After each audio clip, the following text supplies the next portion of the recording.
Hey, how cool is this? Gerard Way, lead singer from My Chemical Romance, is in studio, and he's sketching me while we sit here. He is a cartoonist. He's got a great hand, and boy, what a nice rendering. How thin you're making me. I appreciate it.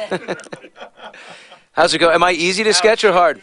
No, you're easy. You have a lot of you have these features that are like pronounced, and you have that hair. That's what makes it fun to draw somebody that has like hair like that. Big hair. Yeah, big hair. All right, we'll get to the drawing. We'll be right back. Gerard is here. Stay tuned. The Billy Bush Show rolls on. Gerard, how long have you been drawing? I've been drawing since I was a little kid. Oh, it's outstanding. And what was the and when did you realize you had a talent? I think I just really liked it. I don't think I was like I wasn't really good at it. I just enjoyed it. So I did it enough to the point where I just learned how to be okay at it. I think that's really what it was. Have you ever drawn somebody and have them been really offended at what you just drew? No, nothing like that. Like, whenever you're doing a person's like likeness, I don't know, you tend to take the best parts and that's what you want to accentuate.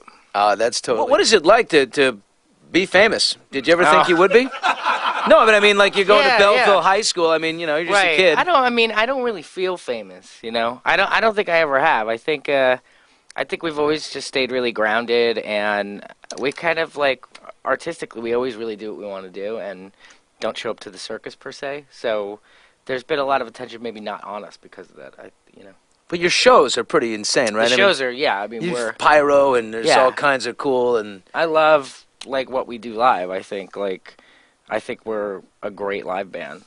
And that's where, that's where you make money, is live, right? Yeah. Because albums are... Yeah, pretty much. I mean, if you put on a great show, that's a good thing. It is. I mean, I feel like that's kind of how we always built what we do, is just by playing great live shows. That's always been first and foremost to us. It's just like the whole point of the band was just to play live. How do you protect your voice? Like, I mean, if you're playing live and that's your go-to, and your voice is obviously central. What do you drink tea every night? I drink this stuff called throat coat. I think a lot of people drink. Organic throat coat. It's pretty basic stuff. I think a lot of people drink it. I also. How much do you drink? Because I also drink it. I just want to know. Like a cup before I go on, and then a cup kind of on stage that I don't really use. It's just kind of there for mentally knowing it's there. Right. It's not saving you from what you're doing. Yeah. And do you sleep with humidifiers like Mariah Carey? No, I don't do any of that stuff. She's like 15 in the room. I love it. When you're a younger band and starting out, though, you kind of do try that stuff. Like, I did have like a small humidifier that I would like use that you kind of breathe in. You try everything because your voice is still like kind of breaking in at that point, Breaking in, that's so interesting because I think of like John Bon Jovi. That dude really works it out. Steven Tyler, how can they do this? I saw a Steven Tyler documentary, get a load of this, where they strapped the doctor that sort of rebuilt his vocal cords.